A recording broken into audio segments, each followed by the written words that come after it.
Hello friends, Baghel study 91 में आप सभी का स्वागत है।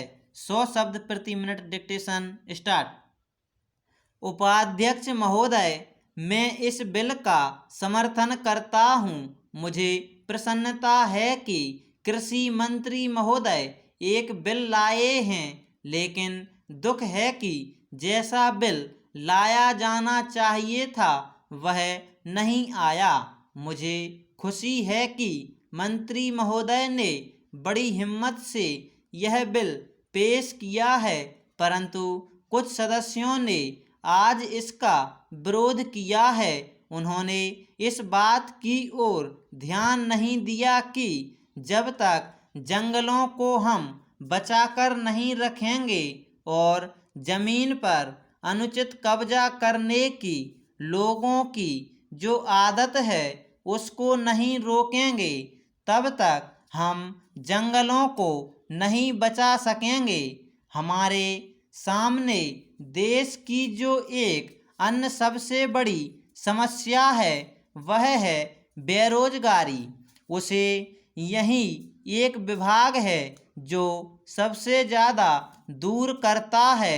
आदिवासी लोगों को, गरीब और पिछड़े लोगों की जंगल से ही रोजी रोटी चलती है। ऐसे काफ़ी लोग हैं जो जंगलों से ही फल फूल द्वारा भोजन प्राप्त करते हैं। मैं इस विषय में मंत्री महोदय का ध्यान आकृष्ट करना चाहता हूँ। मेरा क्षेत्र अंडमान निकोबार द्वीप समूह है जो बहुत हरा भरा है। यहाँ काफ़ी जंगल है, उनको काटा जा रहा है। यदि अभी इसको तुरंत रोका नहीं गया तो एक दिन ऐसा भी आएगा जब वर्षा भी नहीं होगी। मैंने प्रधानमंत्री जी को इस बारे में एक पत्र लिखा था। उसमें मैंने कहा था कि हमारे यहाँ जंगलों की देख रेख के लिए कुछ व्यवस्था की जाए। इसके बाद एक समिति बनी जिसको वहाँ जाकर सारी चीज़ों को देखना था तथा उसकी सिफारिश के अनुसार न वहाँ काम होना था।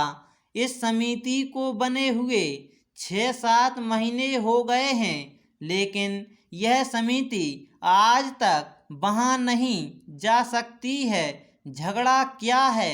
झगड़ा यह है कि कनिष्ठ अधिकारी को इस समिति का अध्यक्ष बना दिया गया है। जो वरिष्ठ अधिकारी हैं वे कहते हैं कि हम इसके नीचे कैसे काम करेंगे, उनके साथ कैसे जाएंगे।